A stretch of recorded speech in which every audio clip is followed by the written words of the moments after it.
Okay, so we invite Professor P.B. Sharma, the longest serving Vice Chancellor of this country, and my chief mentor, whatever I am today, is thanks to a lot of blessings that I have from him. Professor P.B. Sharma, please.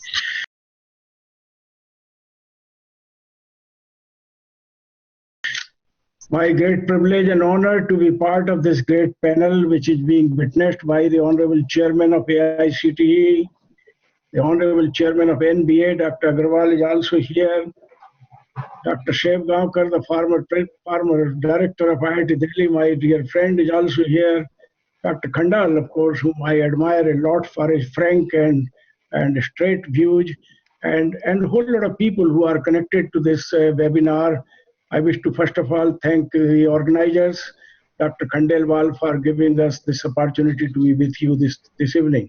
But let me be straight to you that we are passing through a major disruption in higher education. This is something which I knew, maybe better than many, because way back in 2013, there was a publication of Springer, which was titled "An Avalanche is Coming in Higher Education." And it warned us very clearly that if you do not take this avalanche warning seriously, then you will be in trouble. Only trouble was that we were sitting in our comfortable posture in higher education while industry was getting a beating of disruption. But then thanks to COVID lockdown, it has really brought the realities face to face in higher education. Having said this, let me also say that often we take the power of technology much more lightly than we should. Whether you know it or not, almost all citizens of this country today are hooked on to social media, they are hooked on to smartphones, they are hooked on to television, and they are understanding the great power of technology that has been suddenly unleashed during COVID lockdown. People like me who were earlier against social media today are spending quite a bit of time looking at what's happening around and what's going on. And we find that the power of technology, which is going to empower tomorrow higher education, in my opinion, would be a great advantage for higher education, right from school education to the university education. Even children at school are enjoying the benefit of the power of technology.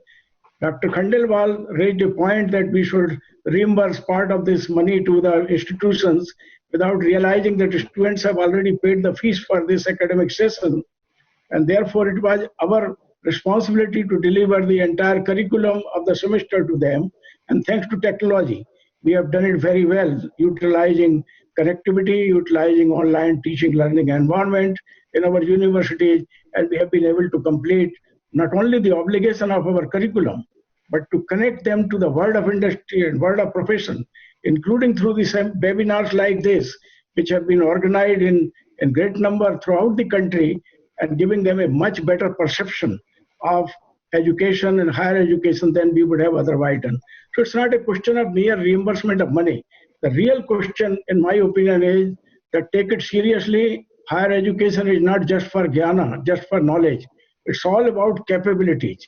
It's all about creating capabilities by which you could go into the profession and make the vital change to the quality of life of your own people, build up great nations, great economies on the strength of enlightened, educated, and empowered citizens, which the higher education should really create. And it is seen from this point of view, we all have to come to terms to not just quality per se, but the relevance of higher education which we impart for our students. And indeed, how do we connect them to the real burning problems of the society, of the industry, and the global community as a whole. And it is this context in which the major new dimensions of higher education would be emerging. Technology would continue to play a very important role from here and now, and a new normal for higher education is already on the card. We may or may not respond to it with same enthusiasm and interest as we should, but we know for certain that teaching is not just a Siddha or a sage going on a stage and giving a lecture to the audience who will take him seriously. Today, education is more about interactive learning, where I could go as a teacher in the classroom and ask my students that I and you both are empowered to the connect of the world of knowledge that exists, and therefore we want to learn together. Can the teachers go to classroom and say that I would learn from my students, a student would learn from the teacher, and teacher and student together would advance the frontiers of knowledge and learning? That is exactly the context in which now we have to look at the whole purpose of higher education in our country. Unfortunately, well, I have been in this game for 51 years. I find that there is a reluctance on the part of those who call themselves as gurus to accept that this is a new age in which the learning can come from anywhere, including from the grandchildren, which I have. They are my chief technology advisors, believe it or not, and they are able to support me much more than what I can as a technology university vice chancellor. So this is a new age, and we need to acknowledge this, and we need to really pay attention to this. Let me also say that the investment which we make in higher education, surely 90% of education in this country, higher education, is in the private domain. And this will remain so in the years to come because the clocks cannot be set back. And the private education providers, therefore, in my opinion, have to now discover the ways by which they are able to keep their own repute, the quality and relevance of their higher education. In our Amity University, we are greatly conscious about this, and that is why we ensure that the teachers which we recruit are research-driven, they are engaged in education and its integration with research, and they got tremendous amount of excitement and euphoria for innovations and new product development as a part of our education pedagogy within our university. And it is by doing this, we are able to ensure that while we may be getting about 60-70 crore worth of rupees from the education fees, tuition fees, we match it by 30 to 40 crores of rupees coming from research and development.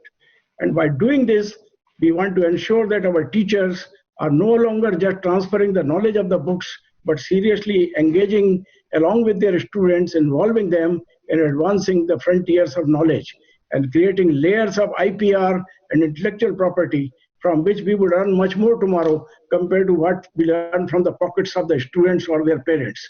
So really speaking, the whole gamut of higher education tomorrow is going to change, in my opinion, in this way. But let me also warn you that the education is not just an empowerment to think of great careers. It's an empowerment to create a better tomorrow compared to what I have inherited. The whole purpose of higher education to acquire those capabilities by which you are able to create a better world than the world which you inherited from your parents, from your grandfathers. And it is in this context, I think the education must impart the values and must provide that right orientation or along with the capability so that the character of an individual and his attitude is employed for creating a better tomorrow for us. Let us not forget that before COVID-19 became a reality, we were reeling in a world where, and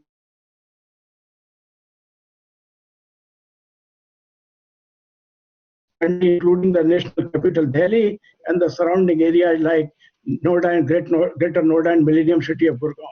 And tomorrow's higher education cannot take a back seat and allow the environment to continue to be degraded on the advancement of our industrial development.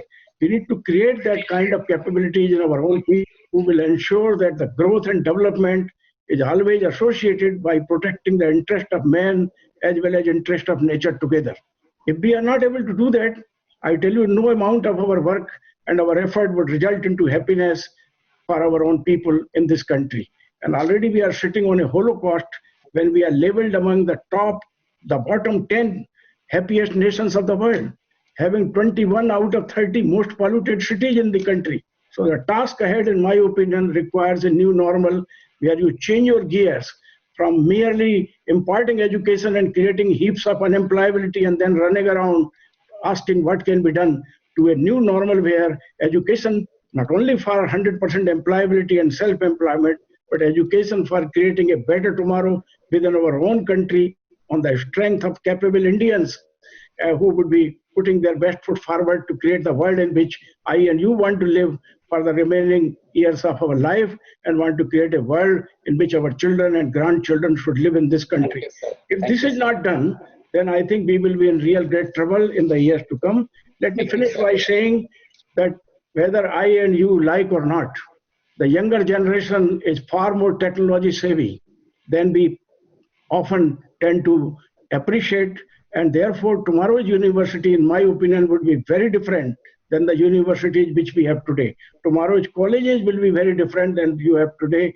And let me not hesitate to say to Dr. Seth Buddhiji as well as to Dr. K.K. Agrawal sir, that the power of technology will make you understand that the quality of education, including science and engineering education, can be imparted with the power of simulation, modeling, as well as analysis much better. Of course, does not mean that the real experience of learning by doing would not be there. It would still be there, but you will have a tremendous amount of comfort and convenience to take decisions and design systems which will be more optimal than the ones which we have been doing so far by our capability. And therefore, in this, I think it's very important for the nation as a whole to do rethinking in a very serious way and take this disruption as a wake-up call in higher education and put together a technology, science, as well as education in all dimensions and all disciplines in our colleges and universities, of which Mother India would be truly proud of. And if we don't do it, the coming generations are not going to pardon you and me, including those sitting in the chairs of authority and regulatory body.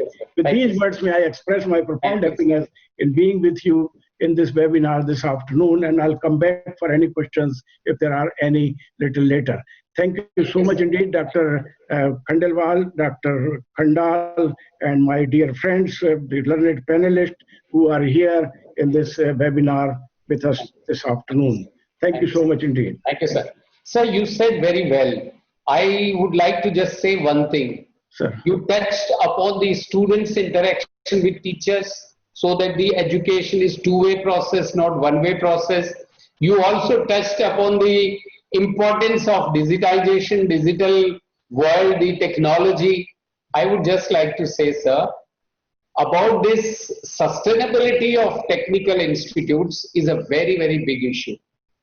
I think we all have to consider, it is not that very straightforward that you have Margdarshak or Margdarshan. Margdarshaks are only good for getting their own job, but not serving the purpose of private institutes. We have to really go deep into it. The biggest problem of today's technical education is that the private sector is not involved in policy making. And the education is largely being driven by IITs, NITs, which is the biggest bottleneck. And I agree with you, the education has to solve the problems of the society. Education is not for degree. The technical education especially has to be. And I think we have to remove this divide between engineering, technology, and also divide between various engineering.